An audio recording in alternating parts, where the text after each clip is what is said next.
High, আসসালামু আলাইকুম। আমরা এখন মেঘের রাজ্যে, চারিদিকে মেঘ আর মেঘ, আসলে কোনো কিছুই দেখা যাচ্ছে না। খুবই সেফলি গাড়িটা চালানো লাগতেছে। সামনে 10 হাত সামনেও দেখা যাচ্ছে না। আমরা এখন পাহাড়ের উপর আছি, জুজাঙ্গি পাহাড়ের উপরে।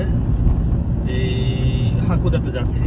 হাকুদা হচ্ছে আমার বাসা থেকে প্রায় 5 ঘন্টার জার্নি। 5 ঘন্টার জার্নির মধ্যে আমরা কেবল 1.5 ঘন্টা চালাচ্ছি মনে হয়। এর ভিতরে সকাল সকাল তো পাহাড়ের উপরে প্রচুর মেঘের মধ্যে পড়ে গেছি। সামনে পিছনে সবাই লাইট দিয়ে গাড়ি চালাচ্ছে, মাঝে মধ্যে হ্যাজার্ড লাইট দিচ্ছে। তো এটা এই যে মেঘের রাজ্যে দেখেন, সামনে কিছু দেখা যাচ্ছে না। তো এখন আমি সাজেককে কিছুটা মিস করছি। সাজেকে আমরা মেঘ দেখতে যাইতাম সবাই, মাঝে মধ্যে মেঘ আসতো, মাঝে মধ্যে আসতো না।